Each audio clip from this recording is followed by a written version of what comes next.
네, 안녕하세요. 모터래프 김상영입니다. 오늘은 신형 그랜저 시승 행사가 열린 날입니다. 신형 그랜저 같은 경우는 6세대 페이스리프트 모델인데요. 이제는 페이스리프트, 풀체인지의 개념이 조금 많이 달라진 것 같습니다. 그래서 이 더 뉴 그랜저는 디자인부터 그리고 파워트레인까지 곳곳이 많이 달라졌습니다. 그러면 어떤 부분이 달라졌는지 일단 간단하게 살펴보도록 하겠습니다.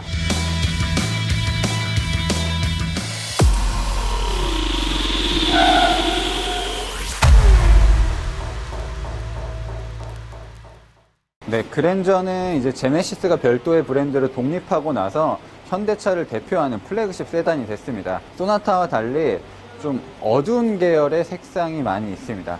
그랜저를 대표하는 검은색, 그리고 회색 계통, 그리고 블루 계통도 있는데 블루 계통도 채도가 높지 않아요. 좀 어두운 계통이고요. 그리고 은색, 그리고 새롭게 추가된 색상들까지 있습니다. 카탈로그로 봤을 때는 이 톤들이 거의 비슷하게 느껴졌는데 실제로 보면 검은색과 회색, 그리고 흰색의 차이가 상당히 명확하고요.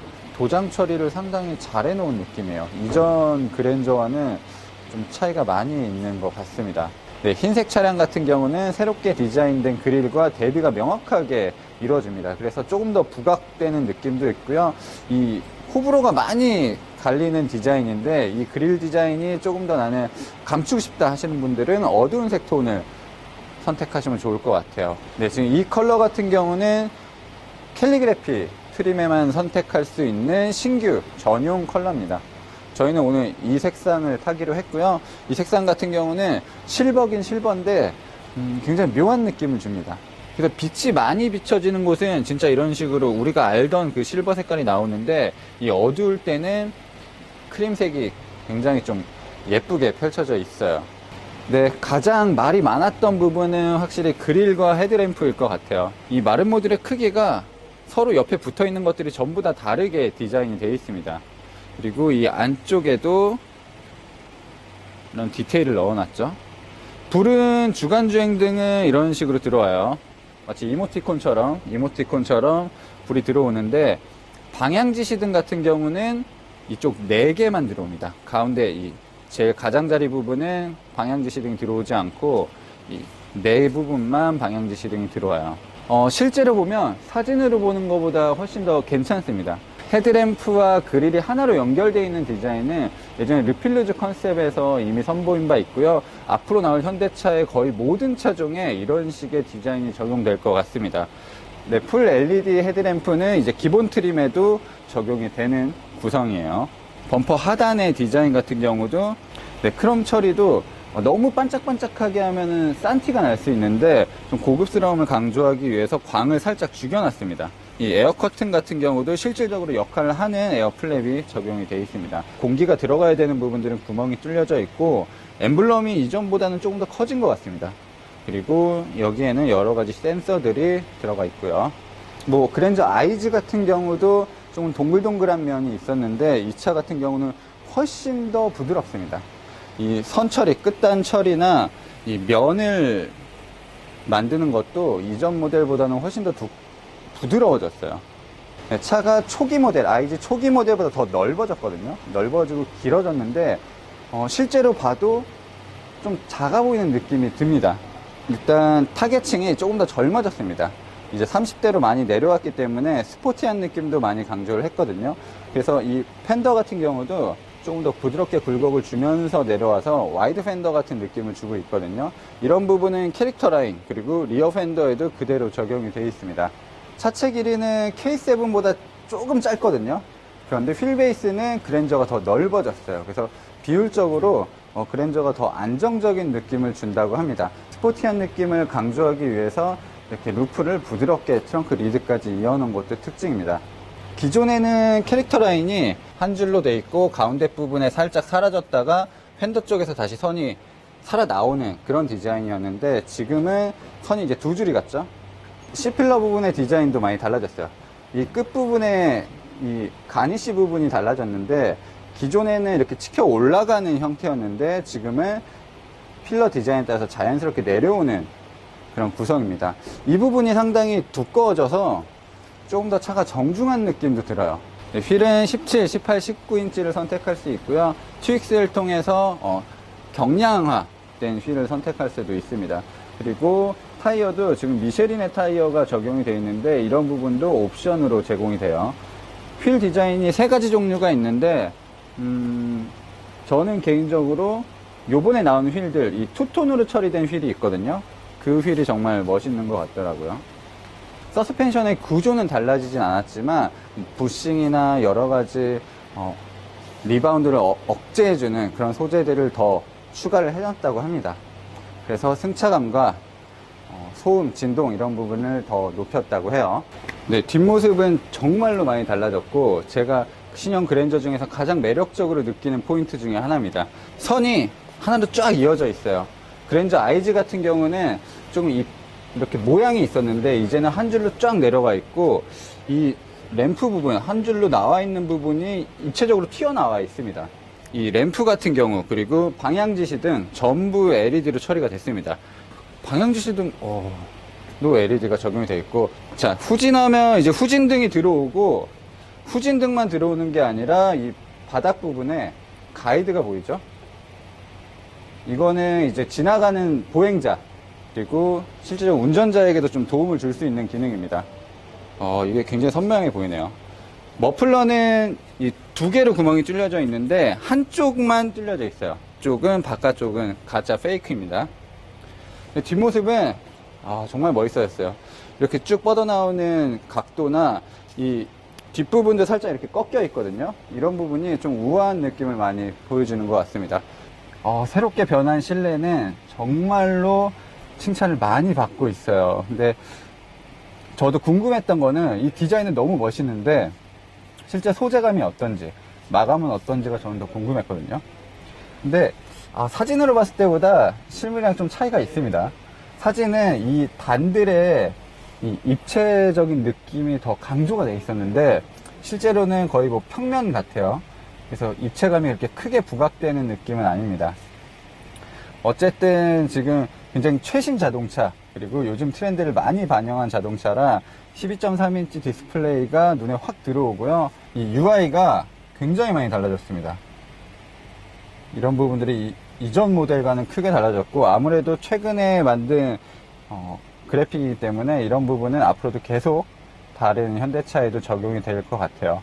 K7은 좀 중후한 느낌이 많이 들거든요. 원목 느낌이 나게끔 하는 이제 그레인들을 많이 깔아놨는데 그랜저 같은 경우는 이제 금속 그리고 가죽, 인조 가죽들을 사용하면서 좀 고급스러운 느낌도 들고 세련된 느낌 그리고 좀 깔끔한 느낌을 많이 전달해 주는 것 같아요. 그리고 그랜저 IG 때는 모니터가 작고 여기 시계가 있었거든요. 아날로그 시계. 고급차의 상징은 아날로그 시계다 이런 얘기를 했었는데 이제는 시계가 완전히 빠져버렸죠. 그리고 이 무드램프, 이 앰비언트 라이트가 상당히 선명하게 들어와요. 가니쉬를 따라서 쭉 가로로 연결이 되어 있고요. 이 센터 콘솔 부분에도 무드램프가 들어옵니다. 저 트림에다가 연결을 해놔도 예뻤을 것 같은데 그런 부분이 적용되지 않은 거는 조금 아쉽습니다.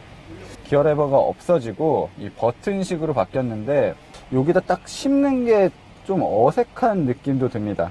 뭔가 혼자 딱 동떨어져서 박힌 느낌이 좀 들거든요. 그런 부분은 좀 아쉽고 그리고 이 안쪽에는 스마트폰 충전하는 부분들이 있고요. 근데 개인적으로 이쪽 디자인이 조금 아쉬워요. 자, 이 공조 시스템 같은 경우는 버튼으로도 전부 할 수 있지만 몇 가지 버튼들은 터치만으로 가능합니다. 아날로그와 디지털이 좀 반반씩 섞여 있는 것들이 지금 요즘 시대에서는 좀 덜 어색함을 주기도 하고 실질적으로 직관성도 좋고 사용하기도 쉽다고 생각이 들어요. IG 초기 모델도 다이얼이 많았는데 이제는 전부 버튼식 그리고 이렇게 돌리는 방식들로 디자인이 싹 바뀌었습니다. 스티어링 휠도 뭐 소나타 여러 모델에서 봤던 스티어링 휠인데 가죽 질감이나 손에 잡히는 느낌도 괜찮아요.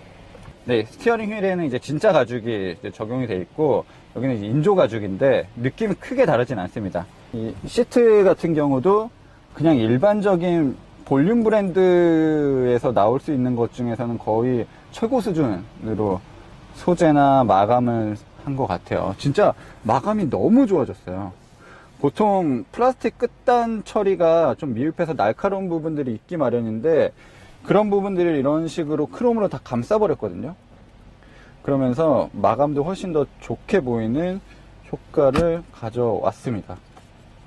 확실히 이런 부분은 신경이 많이 썼네요. 일단 앞좌석보다 시트 포지션이 살짝 높아요. 시트 포지션이 살짝 높은데 머리 공간이 부족한 느낌은 들지 않습니다. 제가 키가 176인데 저보다 덩치가 있으신 분은 좀 불편할 수도 있을 것 같은데 이 윗부분을 묘하게 잘 파놨습니다. 보통 스웨이드 많이 쓰잖아요. 스웨이드를 많이 쓰는데 이거는 기존 스웨이드와는 또 다릅니다. 상당히 부드러워요. 상당히 부드럽고 쿠션감도 좋아요. 그래서 머리가 부딪힌다고 해도 이렇게 막 플라스틱에 머리가 딱 닿는 느낌이 아니라 이거는 약간 쿠션에 머리가 닿는 느낌? 그런 느낌이 들고 공간은 굉장히 넓은 공간이 나옵니다. 이거는 진짜 플래그십 SUV, 플래그십 세단 정도의 공간이 확실히 나오고 있는 것 같아요. 제가 시트 포지션을 제대로 맞춰놓지 않은 상황이라 제가 운전할 때 포지션을 맞춰놓으면 뒷좌석은 아마 더 넓을 거라고 생각이 들고요. 열선 시트가 마련이 되어 있고 수동으로 햇빛 가리개도 있습니다. 그래서 뒷좌석에도 사람이 많이 앉는 그런 자동차이기 때문에 이쪽 부분에도 이중 접합 유리가 사용되어 있습니다. 창문을 열어놨을 때와 닫았을 때의 차이가 분명히 있어요. 마치 노이즈 캔슬링 기능처럼 딱 닫으면 밀폐된 느낌이 확 듭니다. 그리고 이렇게 쿠션이 생겼거든요. 이거 진짜 고급차에서만 보던 헤드레스트 쿠션인데 이렇게 찍찍이로 뗄 수가 있네요. 상당히 느낌이 좋고 살짝 등받이 부분을 이렇게 많이 파놨어요. 조금 더 탑승객이 포근하게 안길 수 있도록 해놨습니다. 그리고 암레스트에는 이런 식으로 오디오 볼륨 조절할 수 있는 부분들도 마련이 되어 있고 이런 디자인도 사실 오래전부터 쓰던 디자인이긴 한데 그래도 그랜저를 생각하면 굉장히 고급스러운 구성이죠. USB가 마련이 되어 있고 이런 이 박스 안에도 마감을 꼼꼼하게 해놨어요. 직물을 대놔서 굉장히 부드러운 느낌을 들게 합니다. 이런 뚜껑 같은 데를 보면은 플라스틱 마감 처리를 알 수 있거든요. 왜냐면 뚜껑은 아무도 신경을 쓰지 않기 때문에. 근데 이런 뚜껑 같은 경우도 플라스틱이 너무 맨들맨들해요. 이 스키스로 안쪽 누가 본다고 여기도 일반적인 플라스틱 구성이 아니에요. 진짜 마감은 지금까지 본 현대차 중에선 최고인 것 같아요. 다만 아쉬운 부분이 뭐가 있냐면 공조 시스템이 이 정도 크기의 차라면 이 필러 쪽에도 붙어 있으면 좋을 것 같은데 저 아랫부분만 있습니다. 분명히 공기가 순환은 잘 될 거예요. 잘 될 건데 직접적으로 바람을 쐬고 싶을 때는 이쪽 필러에 있는 것도 괜찮거든요. 그런 부분도 좀 옵션으로 해줬으면 어땠을까 라는 생각이 드네요. 네, 간단하게 신형 그랜저 디자인 그리고 실내 구성들을 살펴봤습니다. 네, 이제 본격적으로 시승을 하면서 어떤 부분이 달라졌는지 그리고 기본적인 모델과 차이가 무엇인지 이런 것들을 좀 면밀하게 살펴보도록 하겠습니다. 시승 영상도 별도로 올릴 거기 때문에 그 영상도 많은 시청 부탁드립니다. 저는 모터그래프 김상영이었습니다.